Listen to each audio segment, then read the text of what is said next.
We're joined now from LA by renowned surrogacy expert, Dr. Jeffrey Steinberg, and here in the studio, surrogacy advocate, Lisa Banfield. Good morning to you both. Let's start with you, Lisa. You now have 7-year-old twin boys after you needed to use a surrogate in America. Correct. So why did you need the surrogate? And tell us a bit about your story. Sure. Approximately 15 years, well actually nearly 15 years to the day, I found out due to the incompetence of my gynaecologist that I was under the care of, I required radical surgery because I had developed cancer.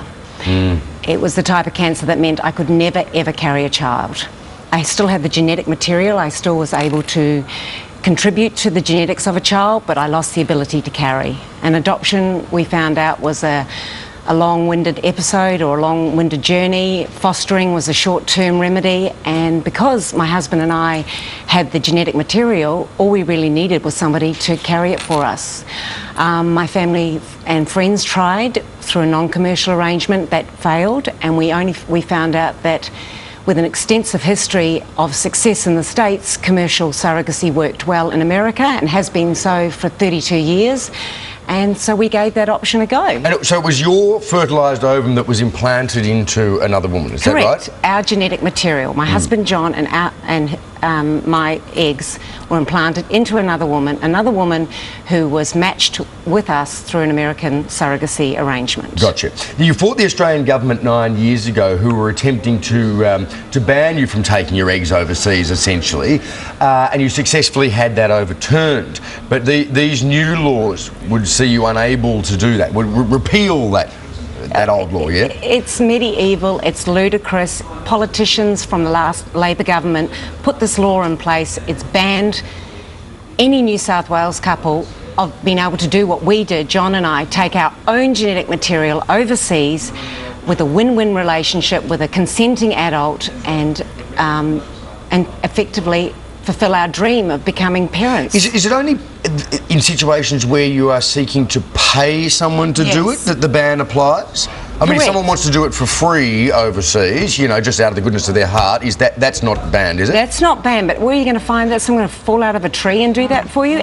You can do that in Australia, but you've got to get a government approval to do it in Australia. That's called altruistic or non-commercial surrogacy. Yes, okay. For peace of mind, go to an experienced setup. This is what they do in America. They do it well. They've done it for 32 years.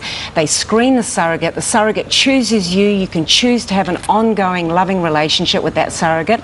Our boys know who Chrissy, our surrogate, is. They know Mum had cancer because a doctor mucked her up. They know without Chrissy, they wouldn't be in this loving family. Sure. Dr. Steinberg, let's bring you in. You've got 34 years experience. It is a contentious issue, surrogacy. What are some of the risks of commercial surrogacy arrangements?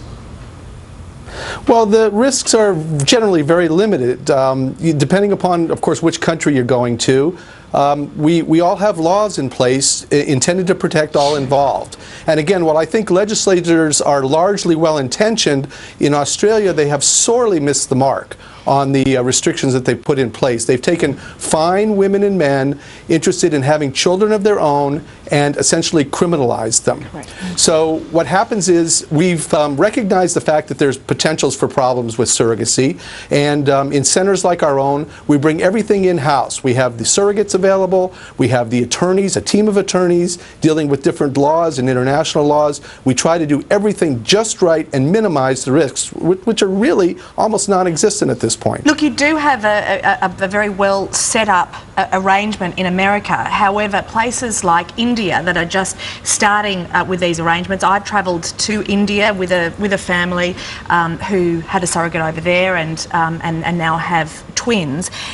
It's a little more difficult over there. The issue of the women being exploited is an issue. You don't have quite as much control, and it's certainly not legislated in those countries in the same way that it is in America. Would you agree with that, Doctor?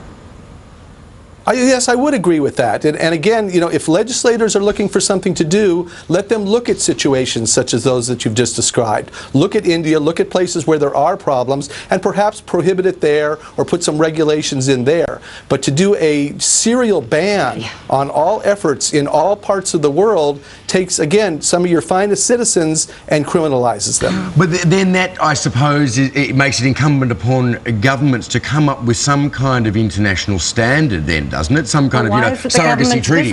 Why is it the government's business? Well, it's the government's business how people's bodies are used in all sorts of different ways. Well, you know, you can't force someone into child labour, street prostitution in most places is banned. You know, these are controls over our bodies. Correct, but consenting adults participate in a surrogacy arrangement. Psychologists on both sides screen people. Consenting adults. But would you be happy knowing that someone from Australia could go to a place like India and implant their genetic material in a woman who has been forced to be a surrogate by her local village chief because he's got a row of... Where's the proof that people have been forced? No, I'm not saying that, but I'm saying there needs to be a standard to prevent that from happening. Correct. Research needs to be done instead of a blanket law by a politician late at night at 11 p.m. Linda Burney just decided because of her own personal issues that she was going to put this ban in place. Surrogacy is the last port of call for people desperate to become parents. It's not the first thing they choose to do.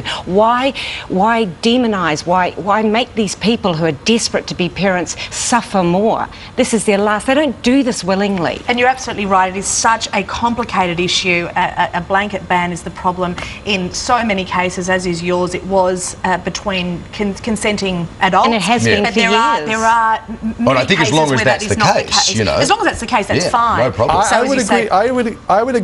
I would agree entirely with all of this, and I think what's going to happen is unless Australia wises up at the legislative level, this will go down as one of the greatest boondoggles of Australian legislation of all time. There have been a fair few boondoggles in Australian legislation. And there needs to be a politician who will spearhead this, because it's not a vote taker, but it affects a very vulnerable, emotional group of people in Australia. And it's certainly kicking along, and it's actually being pushed underground now. Unfortunately, we are out of time. Sure. Lisa, thank you so much for welcome. your time, and Doctor in LA, Dr. Steinberg, thank you.